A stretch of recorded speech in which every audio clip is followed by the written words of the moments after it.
Alright, welcome back to another video, or if you're new then welcome to this channel. I wanted to do a news roundup of what happened in Barcelona the past few days in the transfer window. Like always, I saved the best topic for last. But yeah, subscribe if you want to stay up to date with what's going on at Barcelona, and let's get started. Really quick, let's start off with the preseason preparations. Our boys are finally back. They had their medical examinations today to basically show they are fit to play and that nothing is wrong with them. I'm so glad to see them slowly return. I really love this feeling, you know? After a long time without Barca and without flickball, the wait is finally over and the new campaign is right around the corner. So the plan for this week is going to be like hell. They're going to be training every day for 7 days, and 3 of those days are going to be double sessions. So a session in the morning and then at night. So if we count it, they're going to have 10 training sessions in the first week. It sucks for them, but it's needed. Flick needs his players to be like machines for this season, especially if we want to compete and win everything. Now let's go over the preseason schedule. Here's how it's going to look like. The players are going to train for the rest of July, and then towards the end they will travel to Japan to face Vissel Kobe on the 27th. 4 days later they will travel to South Korea to face FC Seoul, and then they will stay there and face Daegu FC on August 4th. They will then travel back to Barcelona for the final preparations, play the Grand Gempra against Como, I believe, and then a few days after that we kick off the 2025-26 La Liga season. Tell me how excited you are after our players are finally back after what felt like an eternity, and give me your thoughts on the preseason, and tell me how you're feeling for the new season in general. Do you think Barca will succeed this time in Europe and finally regain our thrones of European champions? Let me know in the comments below. Okay, now let's start talking about transfers, and Pau Victor is first. A report came out from Sport saying that Barca have set a 10 million price tag on Pau Victor. Although the player has received multiple loan offers, the club is only interested in a permanent sale. I think this is a good move for Barca, honestly, because he's not going to get any minutes next season anyway, so might as well sell him. We bought him for cheap, I think around 2 to 3 million, and we're going to sell him for a higher price. That's profit. That's good business from Barcelona. But in this deal, Barca have to stay firm on the 10 million price tag because he's a great player. We shouldn't let him go for less. I think 10 million is a good price for him. He's young and got potential that can come out with game time. Plus, we're in no rush to sell him. If a club wants him, either pay our demand or we have no problem keeping him, because like I said, he's a great player. But give me your thoughts on this. Would you sell Pau Victor this summer? How much do you value him? Or would you keep him and give him playtime next season? Let me know.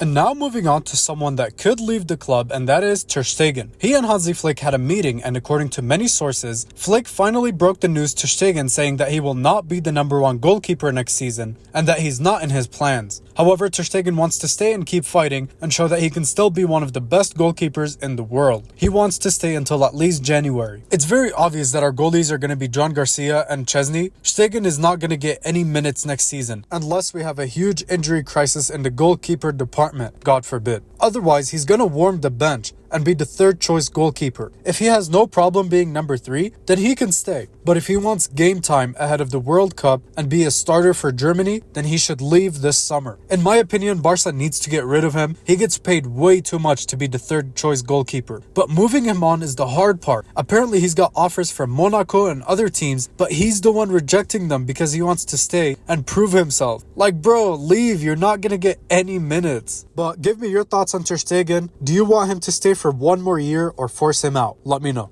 And now the last topic is on Marcus Rashford. It hasn't progressed drastically, but we're slowly moving into the right direction. MD came out saying that the Rashford deal has opened and Manchester United are willing to accept a loan deal. They want to include a mandatory purchase option, but Barca is still evaluating that condition. And Matteo Morito came out saying Hansi Flick has given the green light for the signing of Rashford. Barca could make a move in the next weeks. So United are finally agreeing to let him go on loan, which is what we want. And Flick gave the green light to this move, meaning he wants him to join. But apparently Deco has been a huge obstacle for this signing. He is very opposed to Rashford coming to Barca. Bro, Deco, what the hell are you doing? Bring Rashford. Why don't you want him? We're not getting anybody else anyway, so what are you doing? If Deco is gonna bring someone in like Liao, or he's working on another big operation, then fine, you can say no. But saying no and having no plan B is stupid. Rashford is really pushing for this move. He's followed a lot of Barca players on Instagram. He's just squirming his way into the club. He wants to play for this badge, and he's clearly willing to do whatever it takes to come. These are the types of players we want and need at this club. Players who are willing to sacrifice everything to wear this shirt. I say bring him. I would rather get him and have him as an extra player in the squad than bring no one and do the same thing we did last season, where Yamal and Raphinha played 90 minutes the whole season. But give me your thoughts on this, and give me your thoughts on Deco. Do you think he's holding the club back? Because I'm really starting to think that. He only wants Luis Diaz, and he's not willing to be open to your other options. Like, bro, just do your job. If Flick wants someone or says to do something, just do it. But that is going to end off today's video. Please give me your thoughts on everything we discussed. If you enjoyed it, please hit that like button. It helps out this channel. And subscribe if you want to stay up to date with what's going on at Barcelona. But that is all I have for today. I'll see you guys in the next video. And as always, Visca Barca!